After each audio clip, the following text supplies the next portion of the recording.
Le 17 avril 2009, le monde entre dans la première pandémie du XXIe siècle. Un virus inconnu frappe le Mexique, tuant presque une centaine de personnes en un mois. Depuis, celle qu'on appelle la grippe A s'est propagée presque partout.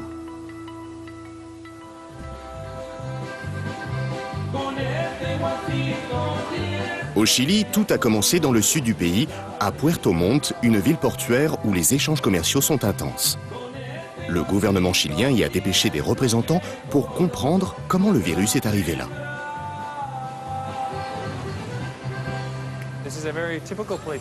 Nous sommes dans un lieu très typique de Puerto Montt.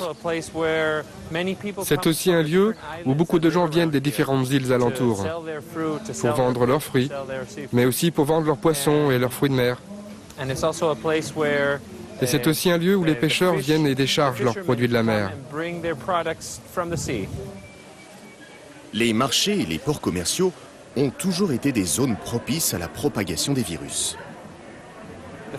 Le fait que nous ayons un aéroport très fréquenté et le fait que nous ayons un hiver précoce font que la pandémie et le virus de la grippe A se répandent beaucoup plus rapidement à Puerto Montt que dans tout autre endroit au Chili.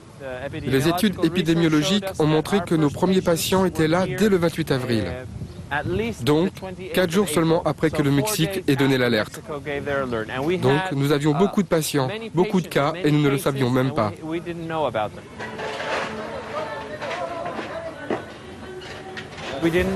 Nous ne savions pas à quel point la pandémie serait forte, combien de personnes seraient touchées. Nous pensions que peut-être à un moment, les services de santé seraient totalement débordés, mais nous n'en sommes pas arrivés là. Je pense que globalement, la population a été très contente de la façon dont nous avons réagi à cette pandémie.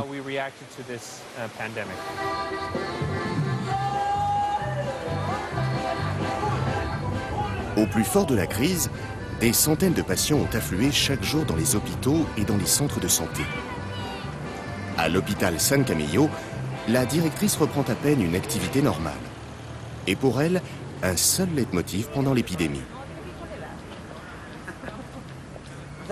La première chose, c'est ne pas paniquer. C'est le plus important. Les patients adultes étaient traités ici, dans une unité de médecine. Et cette unité possède un lieu appelé salle d'isolement, dans laquelle nous avons mis tous les patients avec des problèmes d'ordre respiratoire, afin qu'ils soient séparés de tous les autres malades. Et de toute façon, la maladie ne s'est pas répandue dans tout l'hôpital. Est-ce que les gens paniquaient beaucoup? Ils demandaient tous du Tamiflu? Oui, pour le premier cas, ça a été l'hystérie.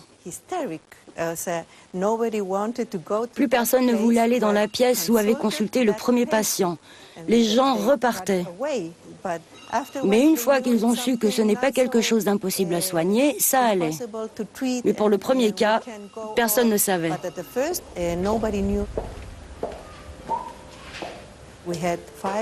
Nous avons eu 5 décès ici dans la région où nous travaillons. Mais globalement, ce fut beaucoup plus bénin que ce que nous pensions. Le comportement du virus a été bien meilleur que ce que nous imaginions.